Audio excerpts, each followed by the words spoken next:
So today we are going to start the discussion on gastrointestinal agents, in which the compounds which we are going to discuss are antacids, acidifiers, cathartics and laxatives, and lastly antimicrobials. Before we are moving actually towards the syllabus discussion, we should discuss some of the anatomical features of gastrointestinal system. Now it is basically starting from the esophagus and it ends at the rectum end of that person. Now, if we are going to see the parts of the gastrointestinal system, it is divided into esophagus, followed by the liver and stomach. Then it will start into the gallbladder, then followed by the presence of large intestine, small intestine. In between this, there is presence of pancreas, appendix, and we are going to end up our gastrointestinal system at the end of rectal side. Now, uh, what, why we are going to study this gastrointestinal system? Already we have discussed the parts which are there in the gastrointestinal system. Gastrointestinal system is one of the vital organ present in our body. It is very important organ. It is actually involved in the digestion and removal of energy processes. It also controls the hormones and other secretions. Now we know, depending upon what type of metabolite we are going to eat, or what food material we have taken in the food. So depending upon that, there is release of hormones and other secretions. It also consists of structures that aid in the ingestion and digestion of the foods by means of enzymatic biochemical reactions. So depending upon which food we have used in our diet, the stomach is going to release those enzymes and molecules which will break down that food, whether it is carbohydrate, whether it is protein, whether it is lipid. It will break down into their simple components, and those simple components are involved in the biochemical processes. Now it is involved in two main important features and functions of our gastrointestinal system. Those are ingestion and digestion. Now, what is the meaning of the word ingestion? It is a process of consuming something and taking into the body. Ingestion means whatever we are going to take in through mouth or any gastrointestinal system, it is known as ingestion. And what is the meaning of the word digestion? It is mechanical and chemical breakdown of the food into their smaller components, which is to be absorbed in our body through the cellular membranes. So ingestion is what we are going to take through mouth in our body to be for the digestion, and digestion is conversion of complex food material into simpler one with the help of these enzymatic breakdown procedure. That conversion of complex to simple procedure is known as digestion. Now this dysfunctioning of any of the components. Now what are the components of GI system?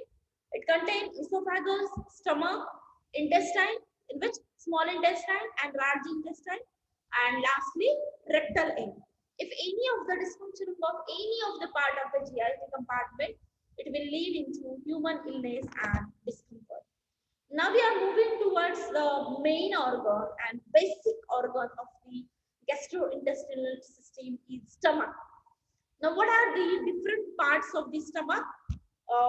This is esophageal end, then cardial end. This is the fundus of our stomach. Then this part of the stomach is known as body, and this is pylorus end of that stomach. Followed by there is formation and the starting of the large intestine, that is duodenum. So the junction between the duodenum and the stomach is known as pyloric sphincter. So these are some of the parts of stomach. Now, if we are moving towards the steers of stomach or the steers of stomach cells, it is made up of up to 5 layers of smooth muscle. Then mucus lining of the stomach will protect the stomach wall from the action of stomach acid. Now we all know this stomach internal lining of the stomach will synthesize this formation of hydrochloric acid for the digestion of the food material. But there is presence of one of the mucosal lining, and that mucosal lining will protect protect the stomach from the acid attack. Now the walls of stomach are lined with the parietal cells, which secrete the juice, mucus, gastric, pepsin, and an enzyme for the pepsinogen and hydrochloride. So the lining and mucosal lining of the stomach will synthesize enzymes, pepsin and pepsinogen. Now, what is this pepsin enzyme? Now, before we move towards pepsin and hydrochloride, what happens if the stomach and GIT system is not functioning properly?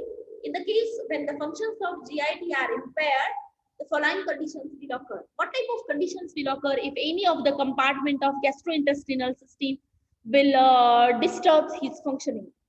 Absence or insufficient secretion of the hydrochloric acid. So either stomach lining will synthesize hydrochloric acid or absence of hydrochloric acid in the stomach, which leads to the achlorhydria or hypochlorhydria. If this stomach lining unable to synthesize or secrete hydrochloric acid for the digestion of the food material, it will lead into achlorhydria or hypochlorhydria. Excessive secretion of hydrochloric acid by the stomach lining of the cell, it will lead into the hyperacidity, which cause acid enzyme imbalance and finally lead to ulcer, inflammation, and pain. Then accumulation of toxins, gases, toxic substances, the absorption of fluid or the electrolytes in the intestine. Followed by the stomach, there will be presence of the intestine.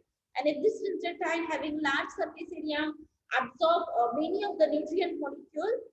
So if there is accumulation of toxins, gases, toxic substance, or insufficient absorption of the fluid, electrolyte in the intestine stimulate the intestine motility, leading to the frequent stool or diarrhea. If there is accumulation of any of the food material in the intestine, it will lead to frequent stool and diarrhea. Now, insufficient intestine motility or peristalsis leading to the constipation. If intestine is going, if the intestinal lining is with the insufficient water supply, so it will lead into the constipation. So the compounds which we are going to use here for the treatment of these many GI disorders are maybe protectives, adsorbents, maybe acidifying agents, maybe anti-ulcer agents, maybe emetics. Those are there. Now, if we are going to compare the synthesis of molecules, that is pepsin versus hydrochloride. Pepsin is an enzyme secreted by the stomach lining for the digestion of the food material, and hydrochloric acid, it is an acid which is also secreted by the parietal lining of the cell for the digestion of the food material. Now, if we are going to compare the pepsin versus hydrochloride,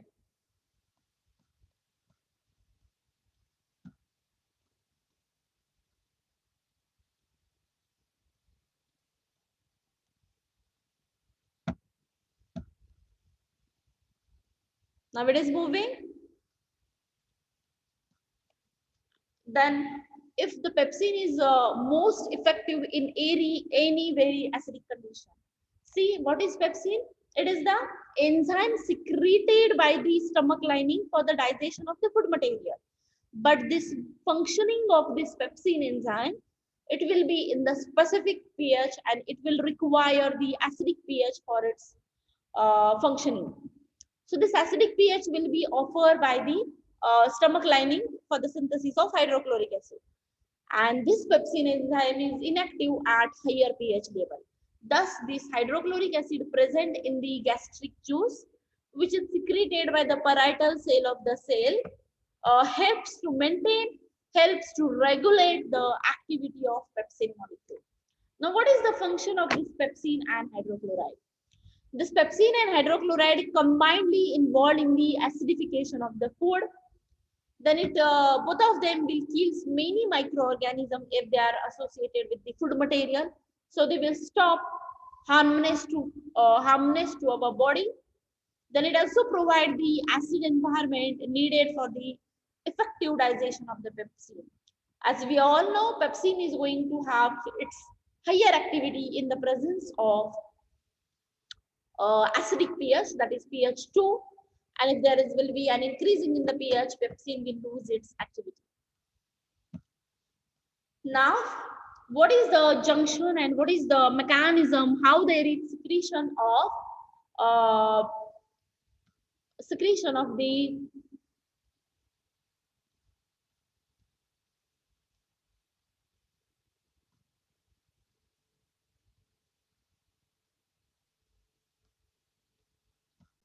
so where we are, what is the mechanism behind secretion of gastric juice, that is pepsin and pepsinogen and hydrochloric acid from the cell lining of the stomach. कोणत्या मेकॅनिझमने हे synthesis केलं जातं किंवा release केलं जातं? Now the synthesis of hydrochloric acid किंवा secretion of hydrochloric acid, it is under the control of bases. कुठले बेसेसच्या control मध्ये आहे ते secretion of hydrochloric acid from the stomach lining? It is on the acetyl choline, histamine and gastrin. So these are the amino acids and bases which are present in our body, which will regulate the release of hydrochloric acid from the stomach lining. And they are interlinked mechanism and by the respective receptor sites. Now this acetyl choline, histamine and gastrin basically involved किंवा त्यांचा role आहे कशामध्ये, to release the hydrochloric acid from the cell lining of the stomach. Now this hydrogen potassium ATPase pump, which is there on the gastric mucosal layer, so the release of gastric acid, that is intracellular release of gastric acid, that is intracellular hydrogen ions, occur through this pump by one-to-one exchange with luminol potassium ions. So this gastric acid, which will release a proton molecules, that is H plus ions. Acid with respect to acid means they are going to release the proton molecules, and how they are going to release the proton molecule? With the exchange of K plus ions. So this K plus ion, if it is coming inside, so hydrogen ion concentration will be decreased, and if this potassium will go outside of the cell, then there is entry of potassium ion. So this is due to the reflux mechanism. When hydrogen go inside the cell, potassium will come outside, and when potassium will go inside the cell, hydrogen will come outside. So this is an sodium hydrogen potassium ATPase pump, which is involved in the generation of acidic environment in the stomach. And who is actually stimulating this procedure? The presence of cyclic AMP and calcium ions. The cyclic AMP, that is energy from the ATP molecules, and calcium ions stimulate the release of gastric acid from the parietal cell lining of the stomach. How they are going to stimulate the release? Through this pump. Which pump? H plus K plus ATPase pump. If H plus go inside, hydrogen ion will come outside, and if if potassium will come out, hydrogen ion will go in to synthesize or to maintain the acidic environment of the stomach. And this acidic environment of the stomach is required for the regulation of pepsin activity. So this is the mechanism of synthesis of hydrochloric acid in our body. Now we are moving towards a first category of the compound which is used in the treatment of GIT disorder. But which GIT disorder we are going to treat with the help of this category of compound, that is acidifiers and acidifying agent? That disorder is known as hypochlorhydria or achlorhydria. Now what are the meanings of these words hypochlorhydria and achlorhydria? Hypochlorhydria is nothing but if there is not sufficient level of hydrochloric acid synthesized in the person's body, so that stomach is suffering from less concentration or decreased concentration of acidic environment in its stomach. So this is known as hypochlorhydria, or it may be totally missing out if this is less concentration of hydrochloric acid, and if there is totally absence of hydrochloric acid is there, then that situation is known as achlorhydria. So less amount of secretion, hypochlorhydria, and its complete absence of the hydrochloric acid is known as achlorhydria. And this situation, to treat the hypochlorhydria or achlorhydria, we requires for the treatment of this two disorder, we requires acidifiers or acidifying agents. Now, what they are going to do, they will increase the acidic environment of the stomach, which is required for the pepsin to do his activity of digestion and ingestion of the food material. So, both of these activities are totally depending upon the acidic pH of the stomach, and this acidic pH we can maintain by using acidifiers or acidifying agent. Now, what are the examples of acidifiers we are going to use? Ammonium chloride, calcium chloride, and our syllabus will discuss about dilute hydrochloric acid. Before we will discuss the remaining compounds, first we will discuss the dilute hydrochloric acid. Now, hydrochloric acid is too much concentrated. It is also known as mineral acid. Then also we are going to treat that person. If any severe condition is there, that time we are going to treat that person with the dilute hydrochloric acid as an acidifying agent. So it is colorless aqueous solution, acidic to the litmus, and recommended to relieve the patient suffering from achlorhydria. IP limit of this hydrochloric acid is for the presence of impurity is it contains not less than 9.5% and not more than 10.5% of hydrochloric acid. So the preparations of these hydrochloric acid are when 5 ml of dilute hydrochloric acid is added to the 200 ml of water. If this preparation is dilution of 5 ml of dilute hydrochloric acid added to the 200 ml of water, which will provide the 50 milliequivalents of dilute hydrochloric acid. So depending upon how much dilutions we are going to do, the procedure will be followed. So when 5 ml is diluted up to 200 ml, it will give 15 equivalent, but it is preferred by mixing 20 grams of hydrochloric acid and 726 grams of purified water. If we are going to take the 74 grams of hydrochloric acid and 726 grams of purified water, so that we can prepare 1 liter of hydrochloric acid. Now, methods of analysis of hydrochloric acid, it is analyzed on the principle of lactic acid base synthesis. An accurately weighed quantity of procedure for the analysis is accurately weighed quantity, that is 4 gram to 8 ml. 6 ml added to 30 ml of distilled water and mix this titrate and titrate this titrate with 0.1 normal sodium hydroxide. So this dilute acid we are going to treat or titrate against 1 normal of sodium hydroxide. Now this 1 normal of sodium hydroxide solution using methyl red solution as an indicator. So the reaction which is to be done in this is hydrochloric acid plus sodium hydroxide, that is formation of an sodium chloride and water molecule. So the assay limit or the percentage purity limit of this compound is 1 normal of sodium hydroxide is equivalent to 0.036 grams of hydrochloric acid. So this is a factor. How much ml of NaOH will be equivalent to how much grams of hydrochloric acid? So 1 ml of NaOH solution is equivalent to 0.036 grams of hydrochloric acid. Now the test for identification used for the hydrochloric acid is when added to the potassium permanganate solution and along with nitric acid, the chlorine gas is evolved. If there is presence of a hydrochloric acid, a chlorine gas is evolved. So the dose and uses of this hydrochloric acid, that is dilute hydrochloric acid, to treat the hypochlorhydria किंवा achlorhydria situation is about 6 to 8 ml. The acid should be diluted with 25 to 50 volumes with water or a juice and sipped through a glass tube. To prevent, we are going to sip this solution through a glass tube to prevent reaction upon dental enamel.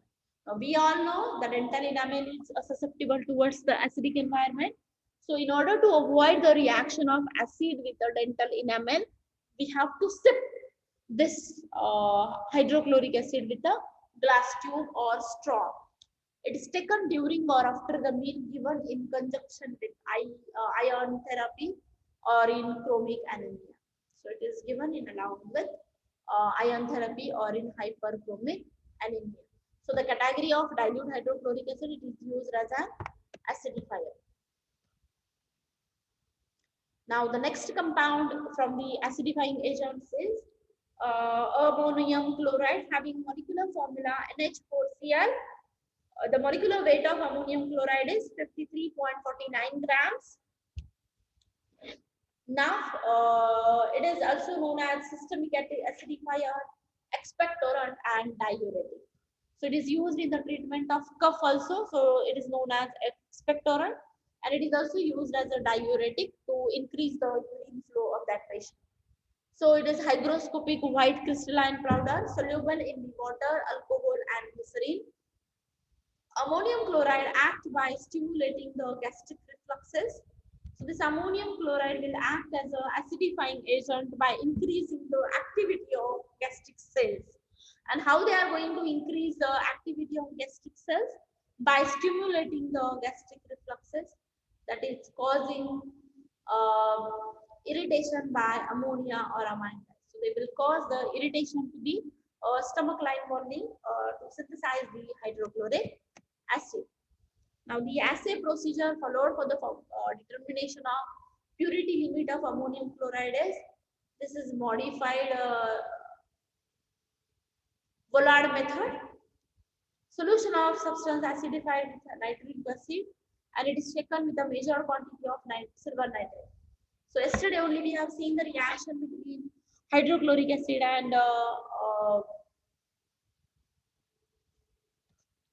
so Vollard hydrochloric acid and silver nitrate, that is the silver chloride and silver nitrate to be formed. So it is nitric acid is taken with a major volume of silver nitrate. Nitrobenzene using previously added in order to coagulate the precipitate of silver chloride. So whenever there is a reaction between the silver nitrate and any halide molecule, so there is precipitation of silver chloride, so that it will not interfere with the so it will not interfere with the titration ladder of excess of silver nitrate, which is determined by titration with N10 ammonium thiocyanate using ferric ammonium sulfate as an indicator. So the determination of dilute hydrochloric acid as it is done by using an argentometric titration method by using silver nitrate solution. So the reaction is as follow: silver nitrate plus ammonium chloride, there is formation of AgCl and NH4. Then AgNO3 plus ammonium cyanide, there is formation of an silver cyanide plus ammonium nitrate. The following is the reaction take place at the end when the red ferric thiocyanate is formed. So later on, this ammonium thiocyanate will react with the ferric thiocyanate, ferric cyanate to form ferric ammonium thiocyanate.